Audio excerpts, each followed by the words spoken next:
میت کو پڑھ کر بخشنا۔ میری والدہ کا جنوری میں انتقال ہوا تھا، ہم ان کے لیے کیا کیا صدقہ جاریہ کر سکتے ہیں؟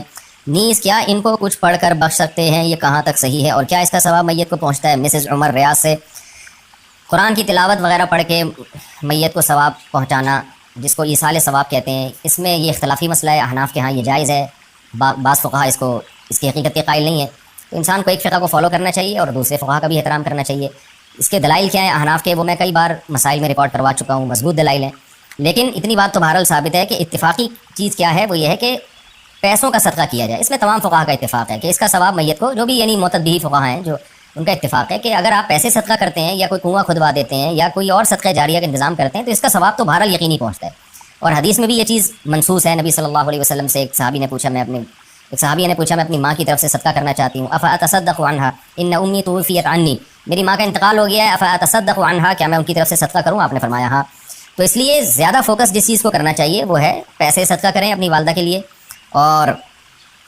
اور کوئی مدرسہ بنا دیں، مسجد بنا دیں، یا مسجد میں تعاون کر دیں، یا مدرسے میں تعاون کر دیں، یا یتیم خانے میں تعاون کر دیں۔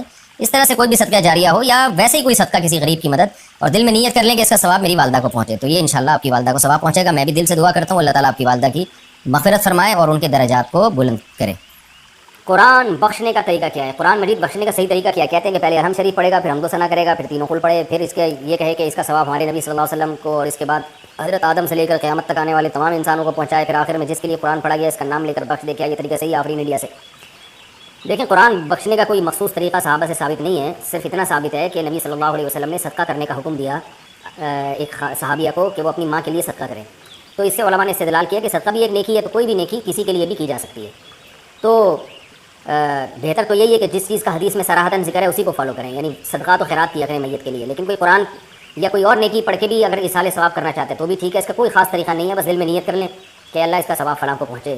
باقی یہ جو کہا جاتا ہے پہلے الحمد شریف پھر فلاں، پھر یہ اس کا کوئی ثبوت نہیں ہے۔ کوئی بھی نیکی کسی بھی طریقے سے کی جا سکتی ہے اور دل میں یہ دعا کی جا سکتی ہے اللہ اس کا ثواب فلاں کو پہنچا دے۔ رہا یہ مسئلہ کہ اتنے ساروں کو پہنچا دے، آدم علیہ السلام سے لے کر فلاں لوگوں تک، پھر تمام پیغمبروں تک، صحابہ تک، تو یہ بھی جائز ہے کیونکہ ناجائز ہونے کی کوئی دلیل نہیں ہے۔ لیکن اس میں علماء کی دو رائے ہیں۔ بعض علماء یہ کہتے ہیں کہ ثواب تقسیم ہو کے پہنچتا ہے، تو جتنے لوگوں کو شامل کریں گے ثواب ڈیوائڈ ہو جائے گا، اور بعض کی رائے یہ نہیں کہ تقسیم نہیں ہوتا بلکہ ہر ایک کو پورا پہنچتا ہے۔ تو ان میں سے کسی بھی مسلک پہ کوئی مضبوط قرآن و سنت سے دلیل کسی کے پاس نہیں ہے کہ اللہ کی رحمت سے امید کی جا سکتی ہے کہ اللہ سب کو سارا ہی ثواب پہنچا دیں، اللہ چاہیں تو ڈیوائڈ کر کے پہنچا دیں۔ تو اس لیے کوئی ایسا خاص طریقہ نہیں ہے جس طرح سے چاہیں کر لیں آپ۔ میرا جو اپنا معمول ہے، میں تو یہی کرتا ہوں کہ ایک تو صدقات و خیرات کو فوکس کرتا ہوں، جو میرا جو معمول ہے کہ جو میت کے لیے جو حدیث میں جو چیز منصوص ہے، جو متفق علیہ، اور اگر قرآن پڑھ کے کرنا چاہیں تو دل میں بس اتنی نیت کہ سورہ فاتحہ پڑھی یا کوئی بھی سورت پڑھ لی، اللہ اس کا ثواب فلاں کو پہنچے، تو سب طریقے ٹھیک ہیں۔ جنازے کے سامنے قرآن پڑھنے کی حقیقت۔ جنازے کے سامنے جو لوگ قرآن پڑھتے ہیں یا سورہ یاسین پڑھتے ہیں، کیا یہ عمل حدیث سے ثابت ہے یا بدعت ہے؟ عبدالصمد صاحب نے انڈیا سے پوچھا ہے۔ جنازے کے سامنے اسپیشل جنازے کی وجہ سے قرآن پڑھنا یا سورہ یاسین پڑھنا میرے علم میں ایسی کوئی حدیث نہیں ہے، تو اور جب تک جنازے کو نہلایا نہ گیا ہو تو اس کے سامنے تلاوت کرنے کو فقہا نے غلط لکھا ہے، ناجائز لکھا ہے۔ تو جب تک جنازے کو نہلایا نہ جائے تو پھر نہلانے کے بعد آپ اس کے سامنے قرآن پڑھ سکتے ہیں، لیکن کوئی سنت عمل نہیں ہے۔ ہوتا یہ ہے کہ جب جنازے کو نہلا کے لایا جاتا ہے، گھر میں رکھا جاتا ہے، تو جب تک یعنی نماز جنازہ کے لیے لوگ جمع نہیں ہوتے، میت کو گھر میں رکھا جاتا ہے، تو اس دوران علماء یہ کہتے ہیں کہ اس کے پاس بیٹھ کے قرآن کی تلاوت کریں۔ وہ اس لیے کہتے ہیں کہ ورنہ اگر تلاوت نہیں کریں گے تو ادھر ادھر کی فضول باتیں کرنا شروع کر دیں گے، لوگ غیبتیں بھی شروع کر دیتے ہیں۔ اب جنازہ رکھا ہوا ہے تو بہتر ہے نا کہ اللہ کو یاد کیا جائے، اللہ کا ذکر کیا جائے، آخرت کی یاد کو تازہ کیا جائے۔ تو علماء اس لیے کہتے ہیں کہ وہاں بیٹھ کے قرآن پڑھ لو یا سورہ اخلاص پڑھ لو، سورہ یاسین پڑھ لو، کوئی بھی سورت پڑھ لو، تاکہ آپ فضول چیزوں میں اپنا ٹائم برباد نہ کریں، اس وجہ سے کہا جاتا ہے۔ اور اس میں پھر جنازے کے میت کے ایصال ثواب کی نیت بھی کی جا سکتی ہے، کیونکہ اس میں بہرحال فقہا کا اختلاف ہے کہ میت کے لیے قرآن پڑھنا جائز ہے یا نہیں ہے۔ اور صدقے کے بارے میں تو ہمیں حدیث ملتی ہے کہ آپ صلی اللہ علیہ وسلم سے صحابیہ نے پوچھا فاتصدق عنہا، میری ماں کا انتقال ہو گیا، میں صدقہ کروں؟ آپ نے فرمایا ہاں۔ تو جمہور علماء نے اس سے استدلال کیا کہ جب صدقہ بھی ایک نیکی ہے تو وہ نیکی پہنچائی جا سکتی ہے میت کو، تو اس میں ایک علامت بیان کی ہے کہ کوئی بھی نیک عمل پہنچایا جا سکتا ہے، تو قرآن کی تلاوت بھی نیک عمل ہے۔ بعض فقہا کہتے ہیں کہ نہیں، صدقہ تو جائز ہے کیونکہ حدیث میں صدقے کا ذکر ہے، تلاوت کا ذکر نہیں ہے، لہٰذا تلاوت جائز نہیں۔ تو اختلاف رائے ہے اس میں۔ بر صغیر میں چونکہ فقہ حنفی کو فالو کیا جاتا ہے، اور میری رائے میں فقہ حنفی کی دلیل بہت مضبوط ہے، کیونکہ احادیث میں آپ صلی اللہ علیہ وسلم نے ہمیشہ اصول یہ رہا ہے کہ جزئیے کے ضمن میں کلیات سکھائے جاتے ہیں۔ جیسے قرآن میں آتا ہے نا لا تقل لہما اف، ماں باپ کو اف مت کرو، تو یہ ایک مثال ہے، مطلب یہ کہ تکلیف نہ دو۔ تو اسی طرح جو حدیث میں آتا ہے صدقہ کر سکتے ہو میت کے لیے، تو ایک مثال ہے، مطلب یہ کہ کوئی بھی نیکی کی جا سکتی ہے۔ اور دوسری بات یہ کہ حنفیہ کا جو قول ہے نا، اس میں ذرا وسعت زیادہ ہے، اللہ کی رحمت کو آپ پھیلا دیتے ہیں کہ بھئی اگر میت کے لیے تلاوت بھی جائز ہونے کا ہم فتویٰ دیں گے تو اس سے اس بہانے لوگ تلاوت کریں گے، ثواب حاصل کریں گے، اور اللہ سے امید ہے کہ اللہ اس میت کو ثواب پہنچائے گا، تو اچھا ہے نا، اللہ کی رحمت سے اچھی امیدیں لگائیں۔ تو ویسے بھی شریعت کا مزاج ہے کہ جس چیز میں رحمت والا عنصر غالب ہو اس قول پہ آپ کو فتویٰ دینا چاہیے، یہ ہماری رائے ہے۔ اگر کوئی اس سے اختلاف کرتا ہے تو وہ اس کا اپنا مسئلہ ہے۔